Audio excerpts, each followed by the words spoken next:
Hello, my name is Steve Houston. I'm applying for the online adjunct science position at ASU Prep. I currently teach physics and earth science at a high school in Deer Valley Unified School District. Um, I've never taught online before. I'm excited to try and get started on that. I have taken online classes, and I have also used Canvas quite a bit here at my own school. So I have an idea of how it works, and I think I would be a really good fit for online classes. Um, I currently am certified in physics and earth science in the state of Arizona. I'm also certified in the state of Michigan in physics, earth science, biology, and integrated science. Um, I've prepared a lesson for you today, a sample lesson. It is in physics. So let me get started on that. So this lesson is on projectile motion. In projectile motion, what happens is we have an object that's now moving in two different directions at the same time instead of just one. So we're moving in the x direction horizontally, as well as moving in the vertical direction, the y direction. When this happens, we have to make sure that we split apart the two different types of motion into the x and the y, so that we're dealing with them separately.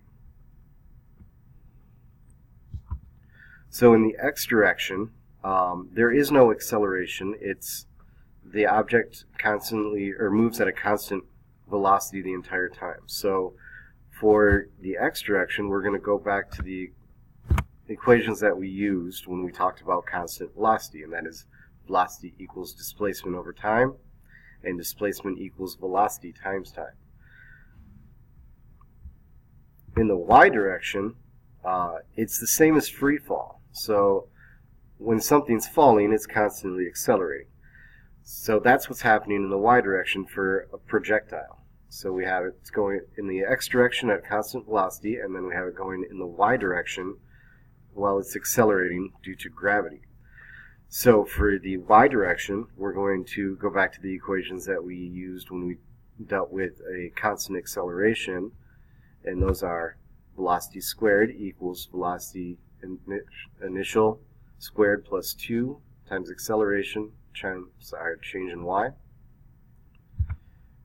And then our change in y is equal to 1/2 at squared plus velocity initial times time. And then finally, velocity final equals acceleration times time plus velocity initial. So when we combine these two things, we should see a different type of motion that we haven't seen before. So if we have the x direction, where the ball is moving, or the projectile, the object is moving at a constant velocity, it should go about the same distance every second or so. So if this is each second is going to have the same displacement. In the y direction, however, we know that it's going to speed up, which means that as it moves every second, its displacement is going to get a little bit bigger.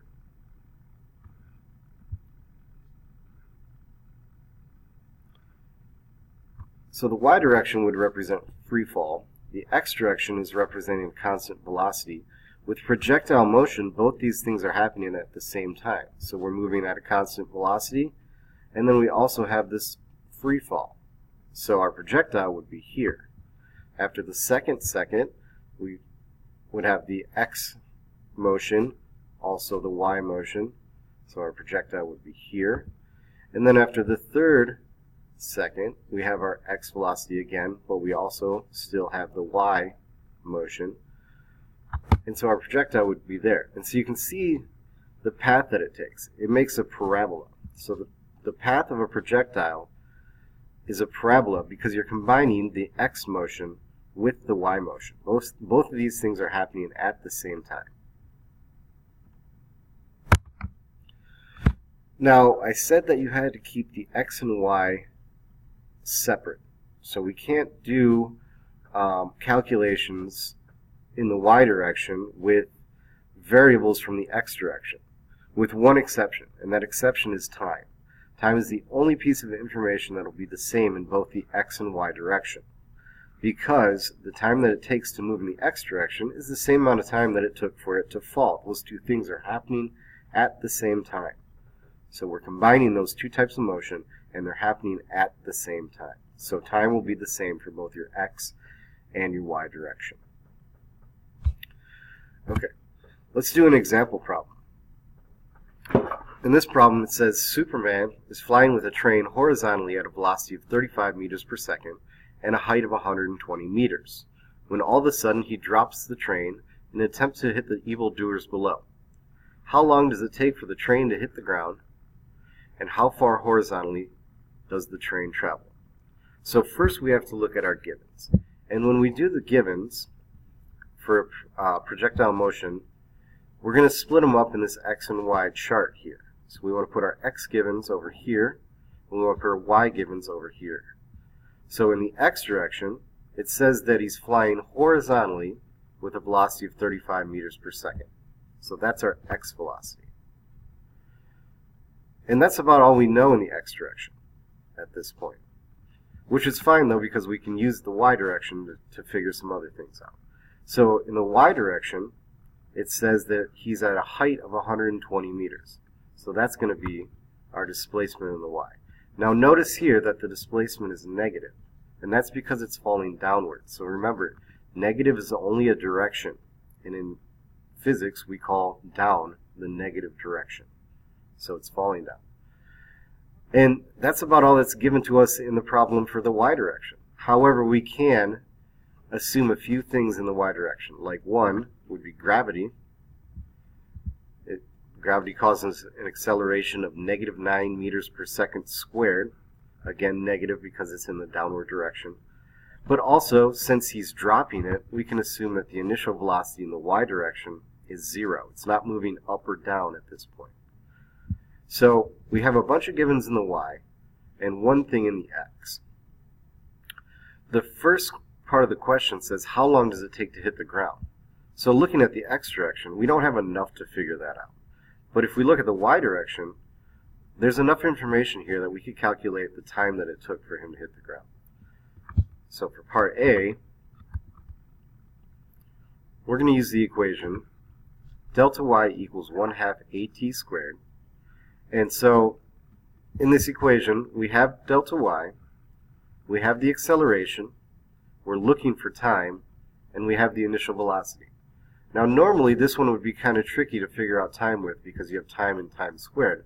However, in this situation, our initial velocity is 0, so that's going to cancel this part out. So once I plug in my givens here to this equation, you'll see that I have negative 120 equals 1/2 negative 9.8 meters per second squared times time plus 0, because 0 times any time is just going to be 0. So that part can just kind of be left out. And then just use some algebra, and I come up with my answer of 4.95 seconds. So that's how long it takes for the train to fall after Superman drops it.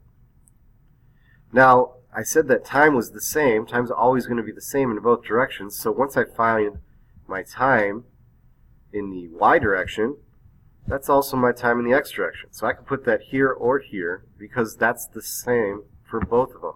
The amount of time it took for the train to fall is the same as the amount of time it took for the train to travel in the x direction. So for part B, I can now use that time in my equation that we use for the x direction, which is delta x equals velocity times time, and then plug in what I know, 35 meters per second, times the time that I just found, and then do my algebra, and I end up with the delta x, or displacement, of 173.25 meters.